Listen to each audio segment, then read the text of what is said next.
Assalamu alaikum, I'm Aisha and you're watching Samaa News. Here are today's headlines.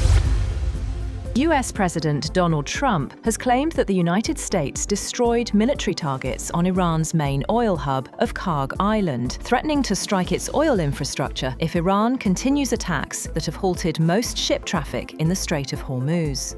In a social media post, Trump wrote that the US military totally obliterated every military target on Kharg while leaving oil infrastructure intact. He wrote that should Iran or anyone else do anything to interfere with the free and safe passage of ships through the Strait of Hormuz, he would immediately reconsider this decision.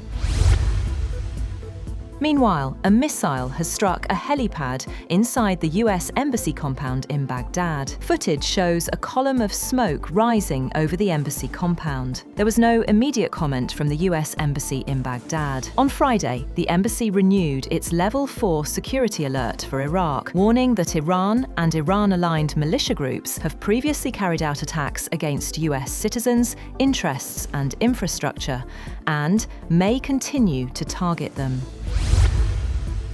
The US State Department has offered up to $10 million for information on Iran's new Supreme Leader Mojtaba Khamenei and several senior officials linked to the Islamic Revolutionary Guard Corps. A banner from the State Department's Rewards for Justice program lists figures including Ali Asghar Hejazi and former Iranian official Ali Larijani. Other names include Senior Military Advisor Yahya Rahim Safavi, Interior Minister Eskandar Momeni, and Intelligence Minister Esmail Khatib. US Defense Secretary Pete Hegseth has said that Iran's new Supreme Leader Mojtaba Khamenei has been wounded and is likely disfigured. Hegseth told reporters that Iran's leadership is now hiding after intense US strikes. To a question, he said there is no clear evidence that Iran has mined the Strait of Hormuz and that the waterway remains open for shipping. However, he said Iran has been firing at vessels trying to pass through the strait. The Pentagon chief also said that US forces are continuing operations aimed at destroying Iran's missile, drone, and naval capabilities. Thousands of people rallied in Tehran and Mashhad to mark Al-Quds Day as the war with the United States and Israel enters its second week.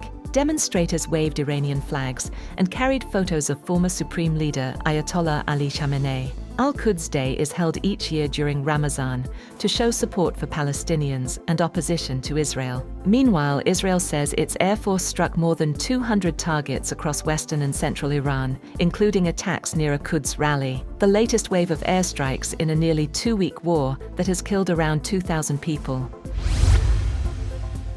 Meanwhile, President Trump said he believes Russian President Vladimir Putin may be helping Iran a little bit. Speaking in a Fox News radio interview, Trump suggested Moscow might be offering limited support to Tehran. He added that Putin likely believes the United States is similarly helping Ukraine.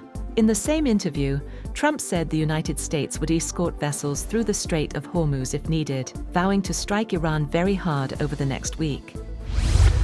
South Korea and Japan have claimed that North Korea fired a projectile towards the sea, with Tokyo saying it may have been a ballistic missile, while the US and South Korea conducted military drills. The South Korean military said in a brief message to reporters that the projectile was fired toward the sea off North Korea's east coast. Japan's Coast Guard said the projectile appeared to have fallen into the sea. Japan's public broadcaster, NHK, reported that it appeared to have fallen outside Japan's exclusive economic zone.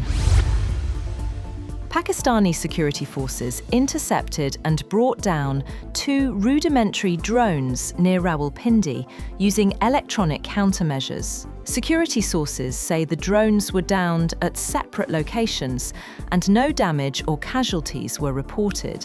However, airspace around the capital was briefly disrupted as a precaution. The Pakistan Airports Authority later said flight operations at Islamabad International Airport are continuing normally, and reports of a full airspace closure were baseless. That's all for now. For more updates, visit www.samaa.tv. Thank you for watching Samaa News.